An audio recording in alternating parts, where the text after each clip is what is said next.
आपल्या लाईफमध्ये जे डिस्ट्रॅक्शन येतात ना, ते इकडून तिकडून म्हणजे कोणामुळे येत नाहीये. ते डिस्ट्रॅक्शन खरं तर आपल्या मनातून आपण तयार करतो. आपण सहज म्हणतो की समोरच्या व्यक्तीमुळे मला वेळ नाही भेटला आणि मी ते काम जे करायचं होतं ना खास ते करू शकले नाही. खरं तर सगळ्यात महत्वाचा पॉईंट आहे की ते डिस्ट्रॅक्शन दुसरे कोणामुळे नाही, ते आपल्या विचारामुळे येतं. तुमच्याबरोबर असं होतं ना? कारण माझ्याबरोबर पण असं होतं. पण मी स्वतःला विचारते की त्या कामाबद्दल मी जी सुरुवात केली होती त्यावेळेस मी कसा विचार केला होता आणि आता मला ते काम का करूशी वाटत आहे हे मी स्वतः प्रश्न विचारत असते. आपण आज 4 पॉईंटचा विचार करू की डिस्ट्रॅक्शन जे येतं ते कोणत्या कोणत्या पॉईंटमुळे येतं. सगळ्यात अगोदर जे डिस्ट्रॅक्शन येतं की ते काम करण्याची इच्छा होत नाही. त्याच्या मागचं कारण आहे स्वतःवरती विश्वास असतो थोडा, पण जास्त नसतो. असं होतं ना? जो विश्वास आहे ना तोच प्रॉपर नाही.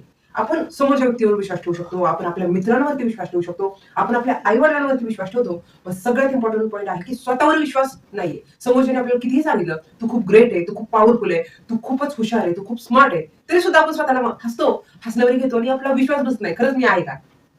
तर जे काही डिस्ट्रॅक्शन आपल्यामध्ये येतं, जे काही काम आपण फ्लोली करणार आहेत, त्याच्यात सगळ्यात अगोदर महत्वाचा पॉईंट आहे की स्वतःवर आपण विश्वास ठेवत नाही. ज्या दिवसापासून आपण हळूहळू स्वतःवर विश्वास ठेवायला चालू करतो, त्याच्यानंतर नक्कीच जे काही डिस्ट्रॅक्शन आहे ते येणार नाही. नंतरचा पॉईंट येतो की जे काही काम हाती घेतो ना, त्याचा रिझल्ट आपल्याला लगेच लागतो. बरोबर आहे? का बरं आपल्याला असं वाटतं की आपण जे बी एक ठिकाणी पडतं, त्याचं लगेच असं रोप तयार झालं पाहिजे असं आपल्या डोक्यात येतं ना? ते होऊ शकत नाही. नैसर्गिक नॅचरली ती जी क्रिया आहे, जी काही प्रोसेस ती झाली पाहिजे. त्याच्यानंतरच त्या बीला छोटं कोंब येतं. मग आपल्या विचारात असं का वाटतं की मी काम सुरू केलंय त्याचा रिझल्ट लगेच मिळाला पाहिजे? आपण का या सगळ्या नेचरनुसार का विचार करत नाही? आपण सुद्धा आपल्या विचारात थोडं ठाम राहायला पाहिजे. थोडा फोकस केला पाहिजे, थोडा वेळ दिला पाहिजे. तो जो वेळ आहे तो आपल्या स्वतःला तयार करण्यात दिला पाहिजे.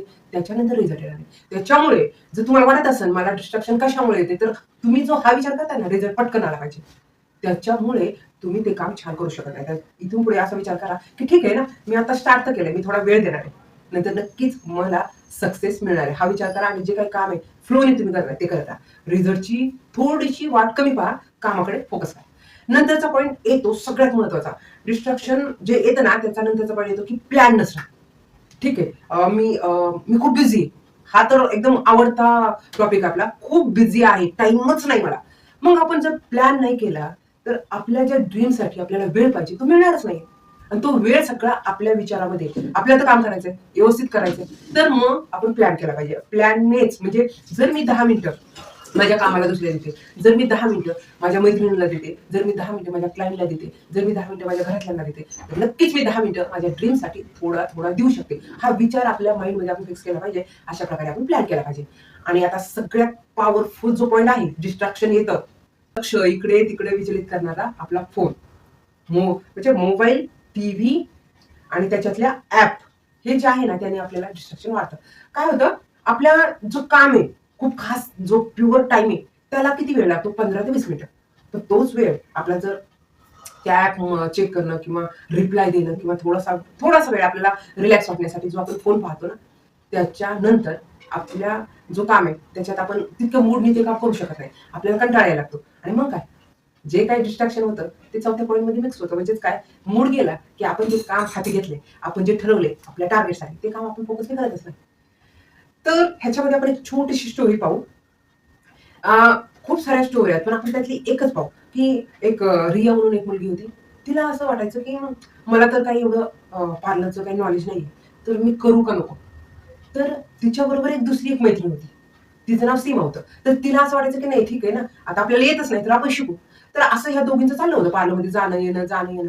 पण जी रिया जी मुलगी होती ना, तिचं असं होतं, की मॅडमने जे शिकवलं ना, ते लक्षातच येत नाही. म्हणून ती आठवड्यातून 2 दिवस जायची.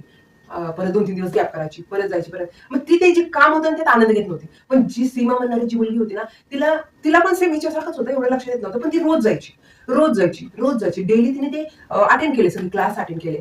आणि मग असं काही दिवस झाले.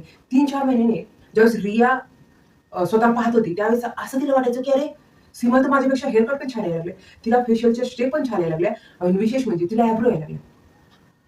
म्हणजे जो 4 महिन्यानंतर तिने स्वतःला पाहिलं रियाने, तर त्यावेळेस तिला स्वतःला खूप वाईट वाटायला लागलं.